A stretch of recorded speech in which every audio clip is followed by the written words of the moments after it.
United States Coast Guard to establish a safe zone and ensure public safety. And up to T0 space. We're just inside T-minus 9 minutes and counting. We're listening on one of the background loops right now. Flight director is talking about the issue we've had on first stage, working the pressurization system. Decision right now is that we are going to stop the launch for today. We're going to transition the launch attempt to a wet dress rehearsal. So that means we're going to continue with the countdown sequence of events. We'll continue loading propellant, finishing up here shortly on the second stage. We'll also continue loading propellant onto the first stage, wrapping up at T-minus 3 minutes. We're also going to go through pressurization steps, other steps of the countdown. This will be a full validation for the team, but currently the plan right now is we're waiting for final word, is that I think at T-minus 10 seconds, we will finally stop the clock and then recycle the countdown for today. Now we're inside T-minus 8 minutes and counting. We're continuing to load propellant on both the first and second stage. You can see the Starship second stage with the heat shield tiles there. Carriage arms are open. You can see the condensation around the first stage tank as we load liquid methane, liquid oxygen into the large super heavy first stage. Now that propellant loading is continuing until T-minus 3 minutes. As a reminder, and there's our great view looking up at the Raptor engines, the 33 engines. There's an outer ring of 20 engines, and then there's an inner set of 13. Those are the engines that can gimbal and adjust the course of the Starship vehicle on the way up. And of course, the first stage as it comes back down towards the water landing in the Gulf of Mexico. Now, when both stages are loaded, you can see the condensation frost on the side of the first stage. We'll have just over 10 million pounds of liquid propellant on board. Inside T-minus 7 minutes, we're continuing to count. Team is preparing for the hold and scrub at T-minus 10 seconds. Now, the good news is everything's been going good. We're just working that one issue. So we are continuing to count. Team will get this as an excellent opportunity to run the end-to-end of the system.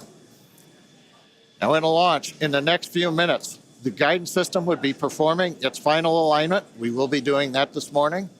The automated flight termination system would be armed. We won't need to arm it today as we won't be flying. And we'll do final thrust vector control checkouts, what we call wiggles of the Raptor engines on the first and second stages. Now, normally in a countdown, if we needed to hold, there's a view of the second stage Raptor engines just above the first stage. Now, as I mentioned, in a regular countdown, if we needed to hold, that would come at T-minus 40 seconds. That's the point in the countdown where we can pause to wait for final checkouts or pressurization to complete. Now, earlier this morning, we thought we might have to hold at 40 seconds. Everything's looking good, except for the one pressurization issue that the team is going to have to troubleshoot after this morning. So we won't stop at 40 seconds right now. We'll continue all the way down to 10 seconds, and then we'll go into a recycle.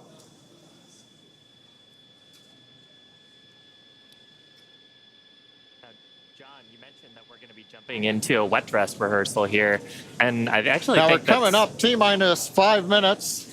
Overall, though, Kate, Shiva, it's been a good day. It's a little sad listening to the flight director say that we're going to have to stop at 10 seconds.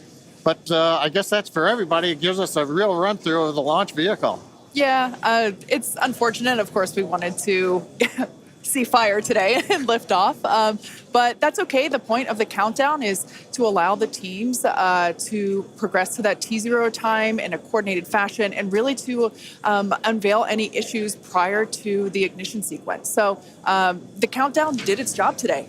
It allowed us to identify that press issue, and like John mentioned, the teams are going to work through it, and we are going to basically call it off at T-minus 10 seconds. But the integrated launch teams and us, we are going to treat this as if it were still a launch day. We're going to do this, what we now call a wet dress rehearsal. Yeah, and we've mentioned the term a couple of times here. We call it a wet dress rehearsal because we are wetting the propellant tanks. We are loading propellant into the vehicle. We've talked about the frost line a little bit here. That exercises the stage 0 system, the ground system, all of our infrastructure that loads propellants onto the pad. That exercises our procedures for the mission control teams. We're monitoring telemetry on the mission control consoles, looking at the pressures and the rates and the temperatures. And some of those things look a little bit different when you're getting up to the pre-flight pressurization levels and full propellant load. So we're learning things today about the integrated tests that are going to set us up for success in a future attempt later on, hopefully in the next 48 hours or so. And Kate, like it's also worth mentioning here, we're still going to take the count through to a pretty around the T-minus 10 second mark. So we're really going to exercise everything that we would up until that point in the vehicle states and ground procedures. Yeah, it's like we said before, any data that we can collect today is super helpful. And that's exactly what we're doing. We are continuing to collect this data and allow the teams to have be better informed for the next attempt. Unfortunately, due to the needing to recycle the propellant, we are looking at a minimum of 48 hours until we are able to attempt this flight test again. So we're not quite sure what that timing will be at the moment, but we're looking at a minimum of 48 minutes, or excuse me, of 48 hours at this point in time. But Shiva, exactly as you said, things look a little bit different on launch day, and we allowed the countdown to do its job, to basically get to this point, to allow the teams to work through the issues. And we're going to continue, like we said before, we're going to continue all this down all the way to T-minus 10 seconds. And that will really allow the teams to pretend like this is launch day and continue and gather that data. Yeah, Kate, it's on the one hand, it's a little bittersweet. On the other hand, we watched them go all the way through first stage propellant load, just now wrapping up the second stage, even the header tanks up under the nose of the Starship that you can see on the monitors. Actually, that all went very well today. The weather was excellent. Everything was looking good. Sadly, we just have the one issue, but that is letting the team continue to count down. And we're going to continue with it here until we get the clock hold at T-minus 10 seconds. Yeah, so for those of you that have just joined us, we're now at T-minus 1 minute and 30 seconds to what would have been the launch of our Starship flight test. But unfortunately, due to a stage 1 issue, we are going to utilize today as a wet dress rehearsal. Instead, we are not going to attempt launch. The teams are basically saying that we're scrubbing our launch attempt for today, and we are expecting a minimum of 48 hours in order to recycle. So it's all good news, though. There's nothing really to be sad about other than we had hoped to be able to lift off today, but that's okay. Now, one thing to point out for folks, when we do come back, when we clear this and we fly, one of the things you'll hear in the last minute, you won't be hearing us because we'll be listening to the countdown. But at T-minus 30 seconds, that's when the flight director would give the final go for launch. Love to have heard that this morning, but something to look forward to.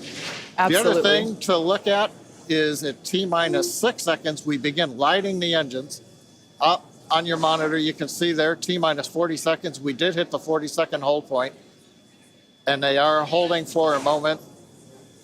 In the end, they will release that hold. We'll go the last 30 seconds.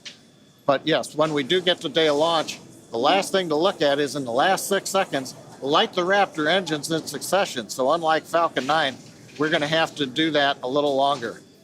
We're hearing right now the clock is going to hold here at T-minus 40 seconds. The Super Heavy and Starship are looking good. So with that, Kate, it's been a fast-paced morning. We got through it fairly quickly. But at this point, we're going to have to call it a morning.